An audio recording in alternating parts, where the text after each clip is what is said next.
Hello po! Hello! Prim and proper. Hi. What's your name? Lucho po.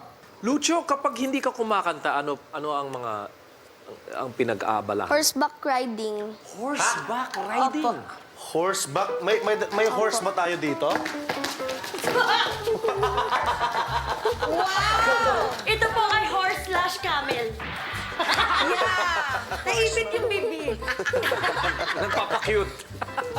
Ayan, tuturuan niya daw po kayo na mag-horseback riding. So, itry natin umupo sa stick na to. Lucho, meron kang sariling kabayo? Wala po. Yun po yung dream ko, magkaroon ng sariling kabayo. Talaga? Bibigyan ka ni Ate Angeline. Ako kasi may friend ako na horse. I haven't.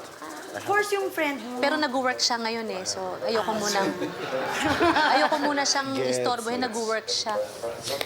Yung friend kong horse. Mabilis yun. At saan ka nag-horseback riding? Sa Baguio po, sa Baguio City. Every time na pumupunta po kami sa Baguio, ay hindi po kompleto yung Baguio kung walang horseback riding. December po kasi yun, and then we're in Baguio po. And then, ang plan lang po talaga namin is mag-horse riding po siya ng picture-picture, and then yung parang walking lang po around the right park.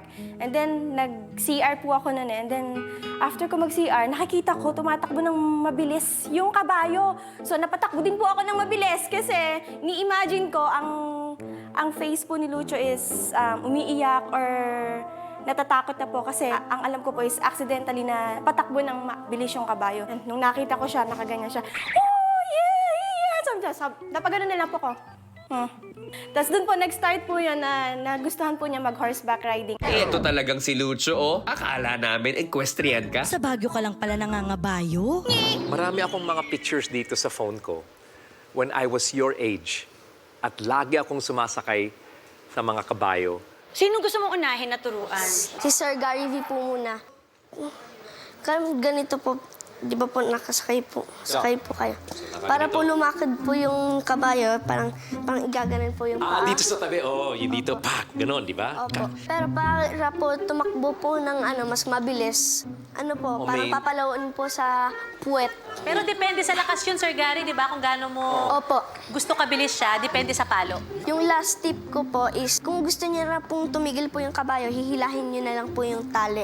Ang daming tips ni Lucho. Lucho, may tip ka ba sa karera? Thank you, ha? Thank you, Lucho. I think ready na si Lucho. Thank you, Lucho. Wow. Richard Poon in the making. Sakay na po kayo, mami. Sakay kayo. Kung tayo ay matanda na, sana di tayo magbago. Kailanman, nasan man ito ang pangarap ko. Makuha mo ba kayang ako'y hagkan at yakapin?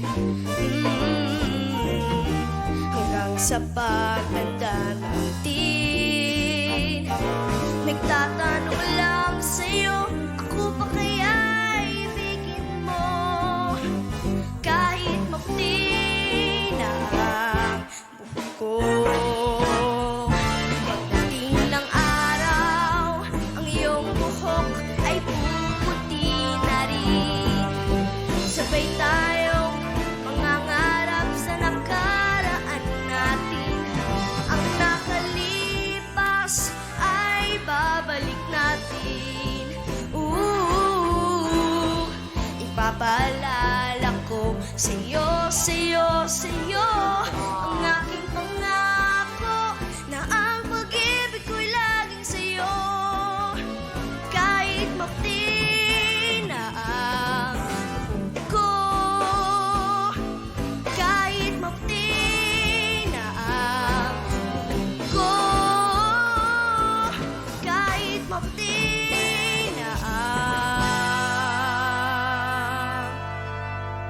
buhok ko. Ay, may pagalit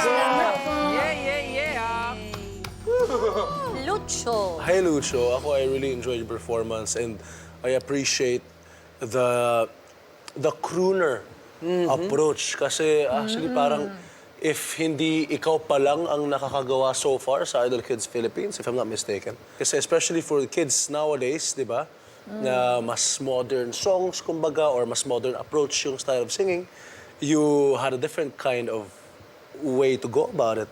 Parang bagay na bagay kang maging crooner. Para kang si Kuya Richard.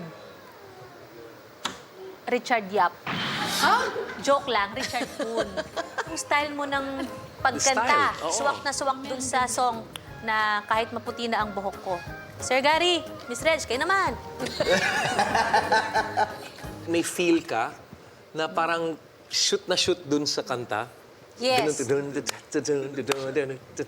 Tapos pag kumakanta ka, at yung quality ng boses mo, bagay na bagay sa ganitong klaseng kanta. Meron pa mga kailangang i-improve, but just the same, na-entertain naman ako. Yes. I agree, you have a lot of improvement, but I would love to see you perform again. So for me, it's a yes. Salamat po. Lucho, sa ngayon, I will say no. Okay But po. it's not the end, okay? Cool na kulang dating mo sa akin. Kaya ang vote ko ay yes. Kung Salamat ikaw ay po. makakapunta sa next round, ay magdedepende kay Ate Angge.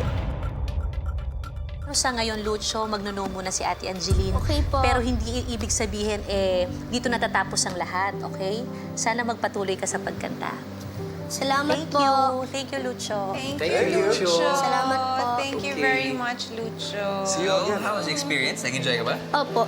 Oo, lalong-lalo na yung tinuro mo yung mga judge. Sa'yo. Galing-galing mo naman. And this is for you. From horse to bear.